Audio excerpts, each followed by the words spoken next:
Hi friends, Sai Satcharitra 40వ అధ్యాయంలో ప్రస్తావన దేవుగారింటి ఉద్యాపన వ్రతం హేమత్పంతి ఇంటికి ఫోటో రూపంలో వెళ్ళట. ఈ అధ్యాయంలో రెండు కథలు చెప్పుదాం. ఒకటి, దహన్లోని బీవీ దేవుగారింటికి వారి తల్లి ఆచరించిన ఉద్యాపన వ్రతానికి బాబా వెళ్ళటం. రెండు, బాంద్రాలోని హేమత్పంతి ఇంటికి హోలీ పండుగ నాడు భోజనానికి పోవటం. ప్రస్తావన శ్రీ సాయి సమర్థుడు పావనమూర్తి తన భక్తులకు ఇహపర విషయాలయందు తగిన సలహాలు ఇచ్చి జీవిత పరమావధిని పొందినట్లు చేసి వారిని సంతోషపెట్టును.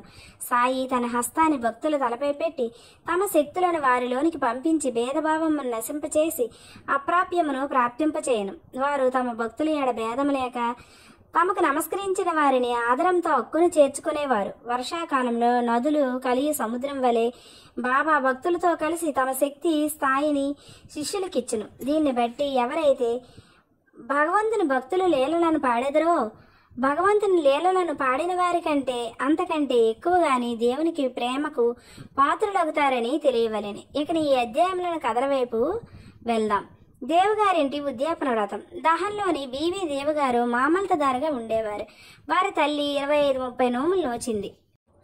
ఈ కార్యములో 100-200 మంది బ్రాహ్మణులకు భోజనం పెట్టవలసి ఉండేది. ఈ శుభకార్యానికి ముహూర్తం నిశ్చయమైంది. దేవుగారు బాపు సాహెబ్ జోగ్ గారికి ఒక లేఖ వ్రాశారు. అందులో బాబా ఈ శుభకార్యానికి దయచేయవలేనని, వారు రాకున్నచో అసంతృప్తికరంగా ఉండునని వ్రాశారు. జోగ్ ఆ ఉత్తరాన్ని చదివి బాబాకు వినిపించారు. మనఃపూర్వకమైన విజ్ఞాపనను విని బాబా ఇలా అన్నారు: నన్నే గుర్తించుకుని వారిని నేను మరువను. నాకు బండి గాని, టాంగా గాని, రీలు గాని, విమానం గాని అవసరం లేదు. నన్ను ప్రేమతో పిలిచేవారి వద్దకు నేను పరిగెత్తిపోయి ప్రత్యక్షితమయ్యేదను. అతనికి సంతోషమైన జవాబు వ్రాయము. నీవు, నేను, ఇంకొకరు సంతర్పణకు వచ్చేదమని వ్రాయము. జోగు చెప్పినది దేవుకు రాసను. దేవుగారు ఎంతో సంతోషించారు. కానీ బాబా రహతారు ఈ నియమం దాటి ప్రత్యక్షంగా ఎక్కడికి పోరని ఆయనకు తెలియను.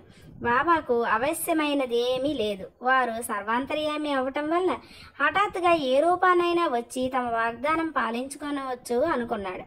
ఉద్యాపనకు కొద్ది రోజుల ముందుగా బెంగాలీ దుస్తులు ధరించిన సన్యాసి ఒకడు గో సంరక్షణకై సేవ చేయొచ్చు దహన స్టేషన్ మాస్టర్ వద్దకు చందాలు వసూలు చేయ మిషతో వచ్చాడు. స్టేషన్ మాస్టర్ సన్యాసిని ఊర్లోనికి పోయి మామల్తదారును కలుసుకొని వారి సహాయంతో చందాలు వసూలు చేయమని చెప్పారు. అంతలో మామల్తదారే ఇంటికి వచ్చారు. స్టేషన్ మాస్టర్ సన్యాసిని దేవుగారికి పరిచయం అనర్చారు. ఇద్దరు ప్లాట్ఫామ్ మీద కూర్చొని మాట్లాడారు. దేవు ఊర్లో ఏదో మరొక చందా పట్టి రావు సాహెబ్ నరోత్తమ శెట్టి నడుపుచుండడిచే ఇంకొకటి ఇప్పుడే తయారు చేయట బాగుండదని చెప్పి 2-3 మాసాలు పిమ్మట రమ్మన్నారు. ఈ మాటలు విని సన్యాసి వెళ్ళిపోయాడు. 1 నెల తర్వాత ఒక సన్యాసి ఒక టాంగాలో వచ్చి 10 గంటలకు దేవుగారి ఇంటి ముందర ఆగాడు. చందాల కొరకు వచ్చారేమో అని దేవు అనుకున్నారు. ఉద్యాపనకు కావలసిన పనుల్లో దేవుగారు నిమగ్నలై ఉండట చూసి తాను చందాల కొరకు రాలేదని భోజనంకై వచ్చానని సన్యాసి చెప్పారు. అందుకు దేవు మంచిది, చాలా మంచిది, మీకు స్వాగతం, ఈ గృహం మీదే అన్నారు.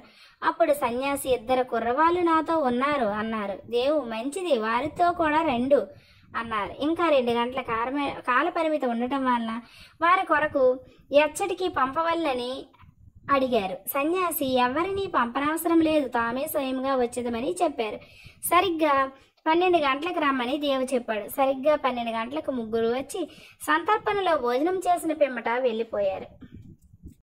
ఉద్యాపన పూర్తి కాగానే దేవుగారు బాపు సాహెబ్ జోగ్కు ఉత్తరం రాశారు. అందులో బాబా తన మాట తప్పినని రాశారు. జోగ్ ఉత్తరం తీసుకొని బాబా వద్దకు వెళ్లారు. దాన్ని తెరవక మునిపే బాబా ఇలా అన్నారు: వాగ్దానం చేసి దగా చేసి తినంచున్నాడు.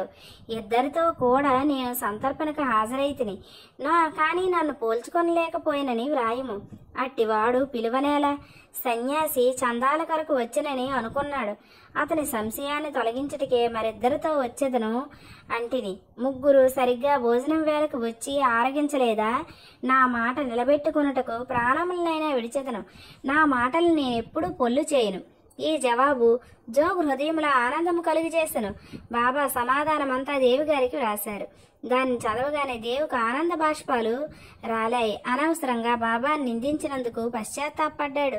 సన్యాసి మొదటి రాకచే తానెట్లు మోసపోయినో, సన్యాసి చందాలకు వచ్చుట, మరిద్దరితో కలిసి భోజనానికి వచ్చేదన్న మాటలు తాను గ్రహించలేక మోసపోవట మొదలైనవి అతనికి ఆశ్చర్యం కలుగచేశాయి. భక్తులు సంపూర్ణంగా సద్గురువును శరణవేడినచో వారు తమ భక్తుల ఎండలో శుభకార్యాలను సవ్యముగా నెరవేరినట్లు చేసేదరని ఈ కథ వల్ల స్పష్టమవుతుంది. ఇక తర్వాత కథలో హేమత్ పంత్ ఇంటికి ఫోటో రూపంలో బాబా ఎలా వెళ్ళారో తెలుసుకుందాం. అయితే ఫ్రెండ్స్, నా వీడియో కనుక మీకు నచ్చినట్లయితే మీ ఫ్రెండ్స్కి, ఫ్యామిలీ మెంబర్స్కి షేర్ చేయండి. నా ఛానల్ సబ్స్క్రైబ్ చేయండి.